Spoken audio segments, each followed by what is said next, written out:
ಕರ್ನಾಟಕ ಸರ್ಕಾರದ ಮಹತ್ವಾಕಾಂಕ್ಷೆಯ ನೇಮಕಾತಿ ಸಂಸ್ಥೆಯಾದಂತಹ ಕೆಪಿಎಸ್ಸಿ ಕುರಿತು ಒಂದು ದೊಡ್ಡ ಹಾಗೂ ಸಕಾರಾತ್ಮಕ ಸುದ್ದಿ ಹೊರಬಿದ್ದಿದೆ.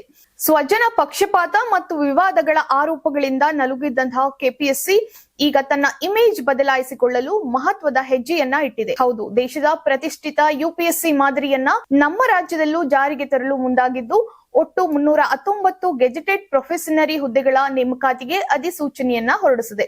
ಅದರ ಸಂಪೂರ್ಣ ಮಾಹಿತಿ ಇಲ್ಲಿದೆ ನೋಡಿ. 2026-27ನೇ ಸಾಲಿನ ಕೆಎಎಸ್ ಸೇರಿದಂತೆ ಒಟ್ಟು 319 ಗೆಜೆಟೆಡ್ ಪ್ರೊಫೆಷನರಿ ಹುದ್ದೆಗಳ ನೇಮಕಾತಿ ಪ್ರಕ್ರಿಯೆ ಶುರುವಾಗಿದೆ.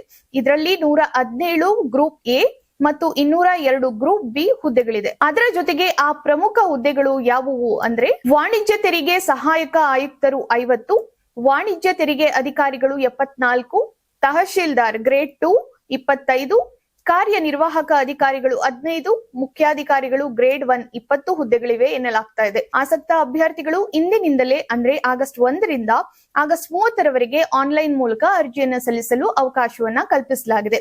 ಈ ಬಾರಿ ನೇಮಕಾತಿ ಪ್ರಕ್ರಿಯೆ ಸಂಪೂರ್ಣ ಪಾರದರ್ಶಕವಾಗಿರಲಿದೆ ಎಂದು ಕೆಪಿಎಸ್ಸಿ ಕಾರ್ಯದರ್ಶಿ ಕೆ ಜ್ಯೋತಿ ತಿಳಿಸಿದ್ದಾರೆ. ಇದರ ಪರೀಕ್ಷೆಯ ವೇಳಾಪಟ್ಟಿ ನೋಡೋದಾದ್ರೆ, ಪೂರ್ವಭಾವಿ ಪರೀಕ್ಷೆ ನವೆಂಬರ್ 15ರಂದು ನಡೆಯಲಿದೆ. ಪೂರ್ವಭಾವಿ ಫಲಿತಾಂಶ ಡಿಸೆಂಬರ್ 15ಕ್ಕೆ ಪ್ರಕಟವಾಗಲಿದೆ. ಮುಖ್ಯ ಪರೀಕ್ಷೆ 2026ರ ಫೆಬ್ರವರಿ 12, 14, 16 ಮತ್ತು 18ರಂದು ಒಟ್ಟು 4 ದಿನಗಳು ನಡೆಯಲಿದೆ ಎಂದು ಪ್ರಕಟಗೊಂಡಿದೆ. ಇನ್ನು ಇದರ ಜೊತೆಗೆ ಅಂತಿಮ ಆಯ್ಕೆ ಪಟ್ಟಿ 2027ರ ಜೂನ್ ಅಂತ್ಯದೊಳಗೆ ಪ್ರಕಟವಾಗಲಿದೆ. ಅಷ್ಟೇ ಅಲ್ಲದೆ ಅಕ್ರಮಗಳಿಗೆ ಕಡಿವಾಣ ಹಾಕಲು ಪರೀಕ್ಷಾ ಕೇಂದ್ರಗಳಲ್ಲಿ ಸಿಸಿಟಿವಿ ಕ್ಯಾಮೆರಾ ಕಣ್ಗಾವಲು, ಮುಖಚಹರೆ ಗುರುತು ಪತ್ತೆ ತಂತ್ರಜ್ಞಾನ, ಮೊಬೈಲ್ ಜಾಮರ್ ಅಳವಡಿಕೆ ಹಾಗೂ ಉತ್ತರ ಪತ್ರಿಕೆಗಳನ್ನ ನೇರವಾಗಿ ಪೊಲೀಸ್ ಭದ್ರತೆಯಲ್ಲಿ ಕೇಂದ್ರ ಕಚೇರಿಗೆ ತಲುಪಿಸಿ ತಕ್ಷಣವೇ ಸ್ಕ್ಯಾನಿಂಗ್ ಮಾಡುವಂತಹ ಅತ್ಯಾಧುನಿಕ ವ್ಯವಸ್ಥೆಯನ್ನ ಕೂಡ ಮಾಡಲಾಗಿದೆ.